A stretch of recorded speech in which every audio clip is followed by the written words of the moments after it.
And thanks, Catherine, for the introduction to Reeler. It saves me saying a lot about our fieldwork. My name's Jessica, and I'm a research assistant here at the University of Aarhus. And I've been with the Reeler project for the past 3 years, since its beginning. And today I'll be presenting my work, a lot of other researchers' work, including Karolina's. A great deal of it was Karolina's. And you'll see some videos from her because of her pregnancy. And you'll also see some photos and videos, most of which were made by Kate, our photographer, who's running around right now in the room. So Karolina and I, along with a team of researchers, conducted ethnographic fieldwork for our 11 case studies. And today we'll discuss the reasons and grounding for ethnographic research, our methods of investigation and analysis, and the challenges we faced and the contributions that we think ethnography can make to robotics. So, yes.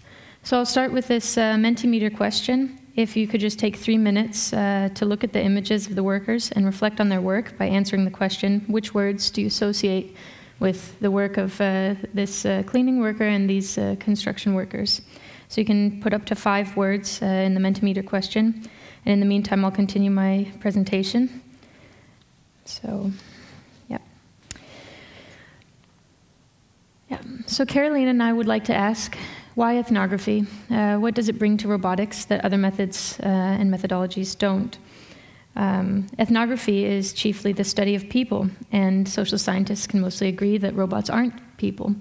But robots are embedded in a world filled with people, and they're made by people, they're dreamt up by people, they're thought about by people in movies and TV, and they might replace some people. So in the end, robotics really is a field about people. So there's nothing more suited for the study of robotics than ethnography, which can help us understand the complexity and collaborative culture of robotics. Karolina will give her input on why ethnography.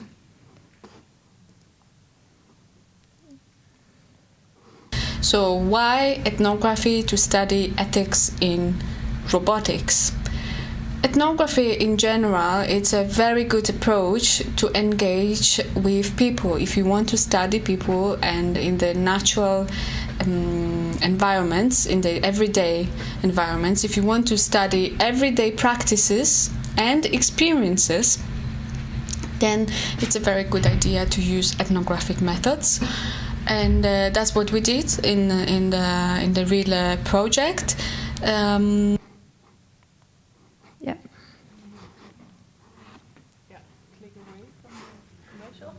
So this is us testing? Yeah, sorry. I don't know what you mean, click away. Just make it small. Nice. I think we have to escape. Yeah. Okay. There we are. Okay, Good. so escape. So Reeler's a unique project. In 2016, there were 17 Horizon 2020 projects granted funding for robotics research, and Reeler was one of them. And it was the only social sciences and humanities-driven project of all of those robotics projects. So it's very unusual. And so from the beginning, we were positioned a little bit as outsiders in the European robotics community. And I think even more so because we have a grounded theory methodology, which is a little unlike the scientific method. So both scientific method and grounded theory begin with an open question, but the difference is that the scientific method uses experimentation and deductive reasoning to develop new theories, whereas grounded theory is an inductive process. So rather than forming a theoretical hypothesis and confirming or rejecting it, grounded theory emerges from data collection. So we start with an open question, and through our data collection, we identify patterns or empirical findings.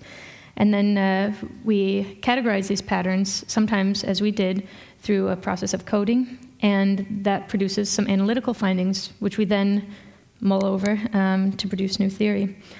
So ethnographic studies are a part of grounded theory, but ethnography is typically focused on one case. It's a very close-up study, and it's usually over a long period of time, which means that it can take a long time before analytical patterns and theories are cultivated. So due to the constraints of our project being only 36 months, we came up with a creative way to amplify the grounded theory process while staying within ethnographic tradition. And that's the multivariation approach that Catherine mentioned. So the multi-part refers to our cross-case analysis. We had these 11 cases, and we did a reeling process of fieldwork and analysis. And the variation comes in our case selection. We started by choosing cases that were very different in the type of robot, the sector where they're applied, and the geography where they're located, and also the organization type. Are they university projects or big public projects, or are they private developments?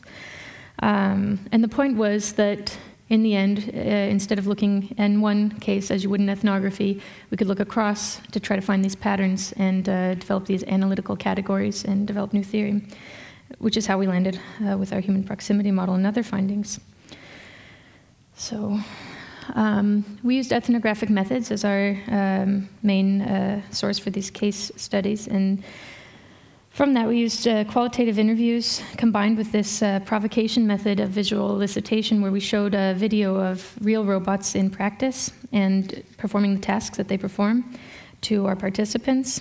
And we took field notes from all these encounters. And we also looked at their websites and other documents, and all of this went into what we called case write-ups. So each case, which may study one or more robots, was written up into a case write-up, and we analyzed those as well as the transcripts from our qualitative interviews. But I think the best way is to tell you a little bit about some of the cases that we did. So one of my favorite cases is the cleaning and disinfecting robots. These types of robots are used in hospitals or hotels to clean, and this case was built bottom up. So we started with the affected stakeholders, the people that are working with the robots or affected with the robots.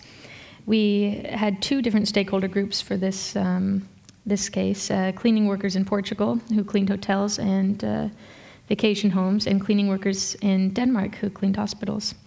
And the two stakeholder groups had very different experiences of work.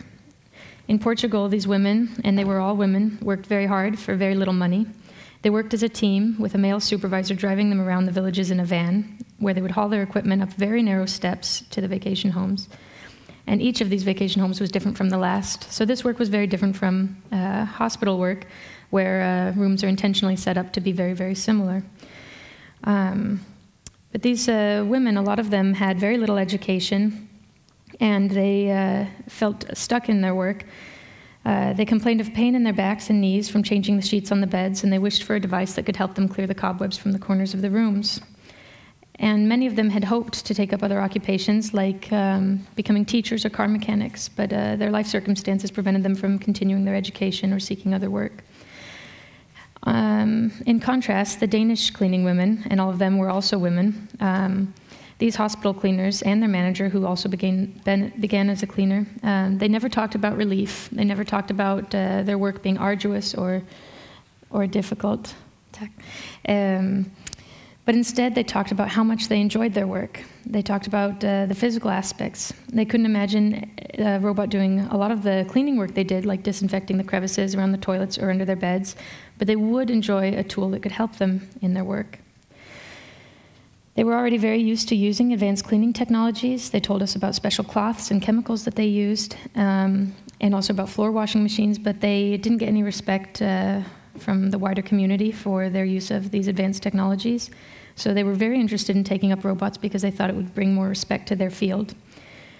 Their main concerns with any robotization of their labor was that it might affect their relationships with their colleagues, that they might spend less time talking about, what's bothering them at home or how their vacation was, and that it might affect their relationship with patients. Even though they were cleaners, they were often the first person that the patient saw when they woke up. They would offer them a glass of water, or they would ask them how they were feeling. So this was very important to them. Care was a very big part of the cleaning work in the Danish hospitals.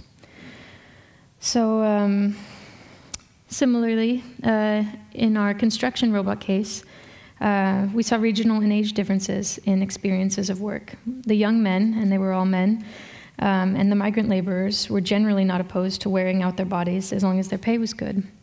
Some of them even had what one stakeholder called Tarzan syndrome, and this was an eagerness to perform feats of strength.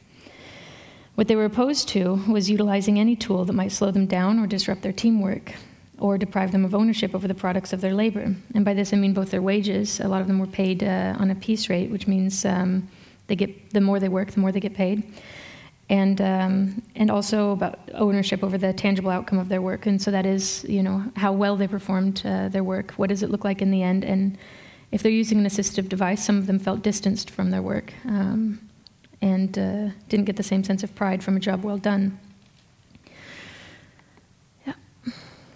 Oh, so our fieldwork took us to hospitals and construction sites, hotels, other workplaces, and robotics labs, where we became very familiar with different types of stakeholders in their work, including roboticists in their work. And we conducted qualitative interviews there using a predefined guide, which can also be found on the website that Catherine will talk about later. We conducted interviews in many languages: English, Danish, Polish, Italian, Portuguese, Spanish, and sometimes with the help of translators. And a typical ethnographic interview question, for those of you who are not anthropologists, is this day in the life question. So in Reeler, we ask this in this way. Could you describe a typical day in your life or in your work life? For example, what did you do yesterday? And then our participants would take us through their work. They would start with, you know, what they did when they first got to work, or maybe what they had for breakfast. And sometimes they would literally take us through their work, showing us where and how they perform their work. So this kind of close-up, intimate research is very hard to do, and it's very hard to do on the scale that we did it, with these different case studies and trying to find variation in all of them. And it was not without challenges, which Karolina will tell us here on the screen. So, were there any challenges during our field work? Of course there were. So what were the main challenges for us? I could say that one of the main challenges was the study of ethics itself. It's not that easy to go and find out what ethics is for people and morality. What are their concerns, what are their ethical concerns related to robotics technologies, or simply what are their views. It's difficult, first of all, because ethics is a very broad term, and especially for people who do not have a background in philosophy or the humanities or social sciences or in social sciences, the term ethics can be quite confusing, and we got this type of reaction quite often, especially from the engineers, that when you say ethics, they say, oh, this is philosophical questions, you should ask philosophers, not me. So in order to deal with this challenge, we needed to adjust our language to meet our participants' preferences and to let them understand what do we mean by that. So, for example, rather than ask directly what do you mean by ethics, we could ask what do you mean by good and bad in the context of robotics, the robot design and the robot use. There is no one approach that would work for everyone, so we needed to adjust our language and our interviews for each and every participant separately, of course, while maintaining the core of our interview scenarios. So, So Karolina talks about building a common language, and that's something that anthropologists tend to be very good at. It's part of something that we discuss in the handbook, or in the Perspectives on Robots book, about cultural brokerage. And she talks about good and bad, but we also talk about user needs and user requirements and these other terms that engineers are more familiar with. And then we try to open it up and get them to expand their notion of user needs a little bit. And on the user side, we talk to them about what matters in their work. And But ethics is something that we studied indirectly by asking a lot of questions around the meaning of work and what people value. So another issue was access, and I'll let Karolina explain again, but then I will elaborate a little bit on what she says here. So from the research and business point of view, it was important to make sure that all the data we gather, all the responses and the concerns we identify, they would not let anyone to identify our participants, who the participants were. And that's a challenge from a methodological point of view, because how do you discuss the data if you need to fully anonymize them? Again, we took a creative approach towards that challenge, and we did find a way to, on the one hand, anonymize the data, on the other hand, to discuss our results in a way that can actually portray the situation and the concerns we found in the field and in the wild. Yeah. So, it's doing it again. Yeah. Okay. Yeah, so she talks about access, and so we had two very different issues with access. One was when studying with the robot makers, and that issue was usually that a lot of what they do is very confidential or protected. So we had a lot of the times to sign non-disclosure agreements, and if not that, or on top of that, we had to anonymize most of our data, as she mentions. And so that was one issue, was being able to talk about the research that we do and being able to actually get close to it. But on the other side, we had a big issue with studying affected stakeholders and workers, everyday workers, because a lot of them don't have the autonomy in their work or the agency to decide that they'll be a part of this study.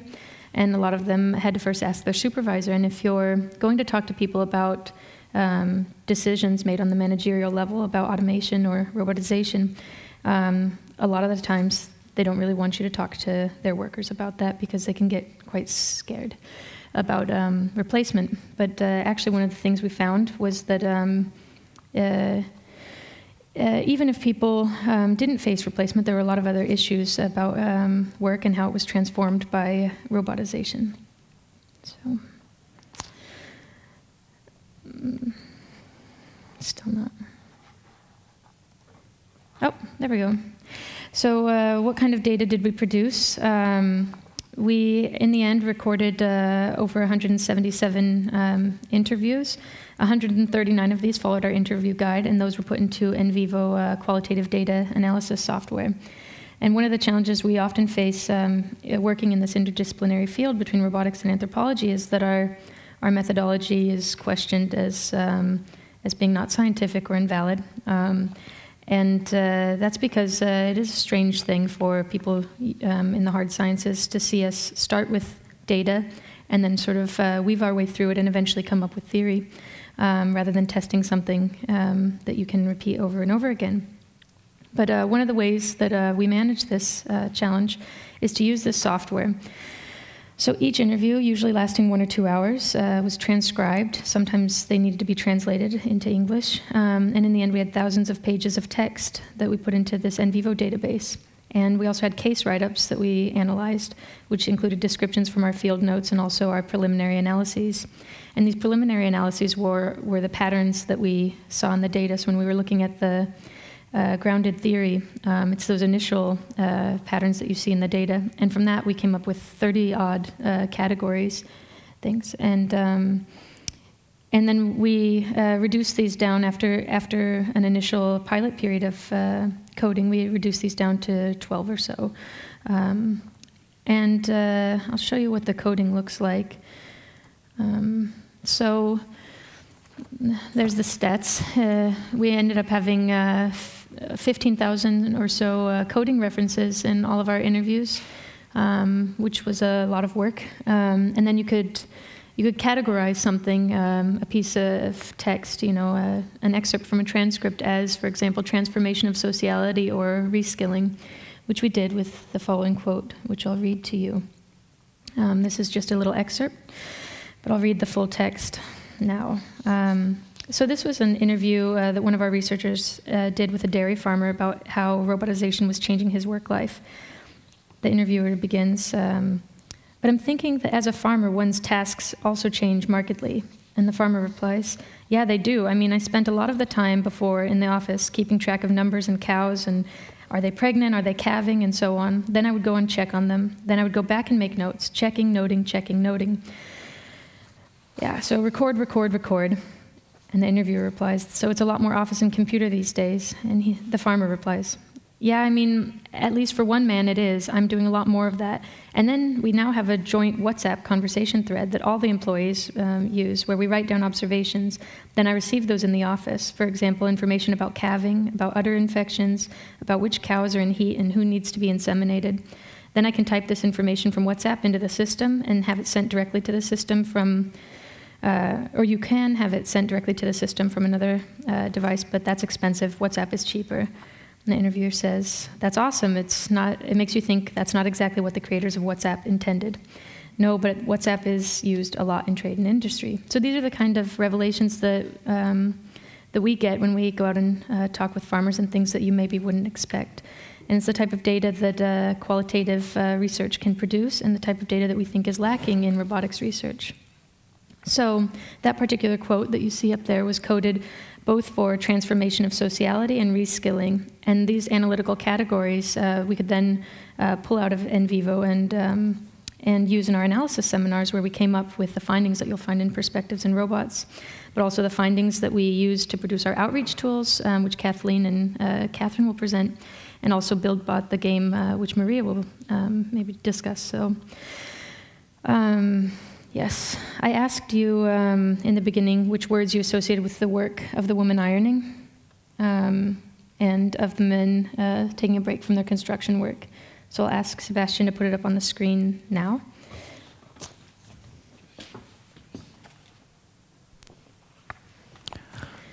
So not surprisingly, a hard, physical, hard work, repetitive, boring, comes up manual.